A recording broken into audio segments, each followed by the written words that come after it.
um comentário sobre essa introdução de variáveis. Tá? Então, passamos desse problema de programação linear, né, de dimensão 2. Então, você tinha duas variáveis, você quer, no seu problema, encontrar o valor de x1 e x2, que satisfaz essas desigualdades e que maximize a sua função. Tá? Então, você quer encontrar o valor de x1 e x2.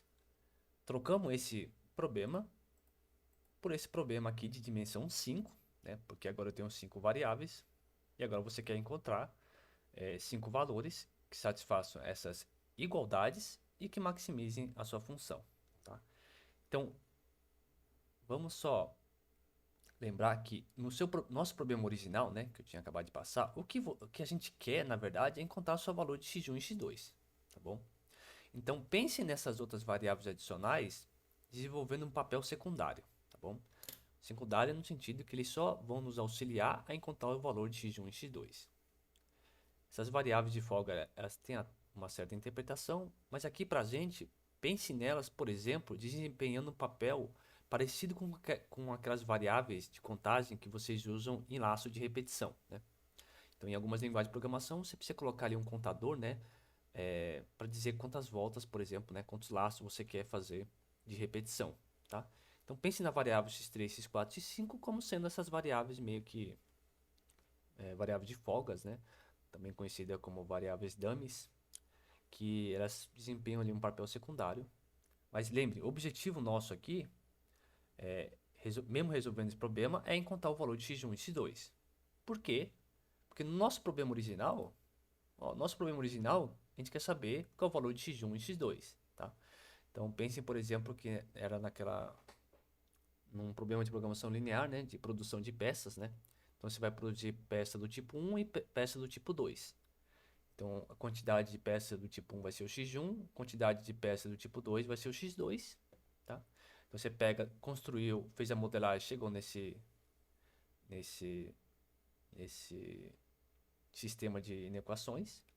Depois, para aplicar o simplex, vamos precisar desse formato aqui, tá? Que esse é o formato padrão do simplex.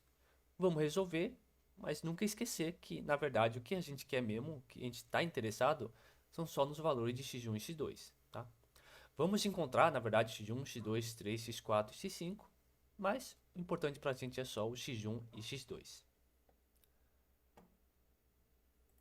E aqui é uma definição, sempre quando eu estou nesse sistema, então esse aqui é o ponto inicial para a gente aplicar o simplex, tá? Esse é o formato inicial padrão que a gente vai aplicar o simplex. Pensem como sendo o estágio inicial. Quando eu tenho essa configuração aqui, todo mundo que está à esquerda das igualdades, elas são chamadas de variáveis básicas. Tá bom? São as variáveis básicas. E todas as variáveis que aparecem na direita são chamadas de variáveis não básicas. Tá bom? Então, vamos só deixar aqui bem claro. Vamos só separar, então, ó. Porque essa nomenclatura vai ser bem importante para aplicar o método simplex. Então, vamos olhar aqui. Quem são as variáveis básicas? Então, as variáveis básicas.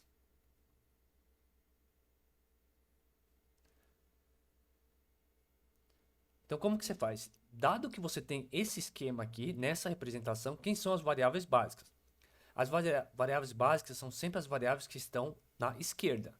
Então, aqui, para a gente, quem são as variáveis básicas? São as x3, x4 e x5, tá? Então, fica bem claro, fica bem visível. Visualmente, você consegue saber quem são as variáveis básicas e não básicas, tá? Então, todas as variáveis que estão à esquerda da sua igualdade são as variáveis básicas. E as variáveis não básicas são as que sobram, né? Na verdade. Variáveis não básicas. Todas as outras, tá? Ou seja, que estão na direita. Então eu vou ter o x1 e x2, tá?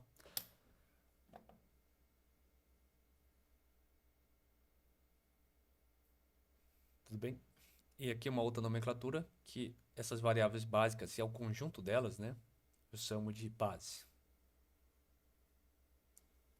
Então são nomenclaturas que vão ser bem importantes quando aplicarmos o método simplex. Mas identificar esse formato que apareceu aqui pra gente, tá? Que eu estou aqui mostrando, o nosso problema, ele é sempre o estágio inicial do processo para a gente aplicar o simplex. Então qual que vai ser a ideia, né? Só adiantando.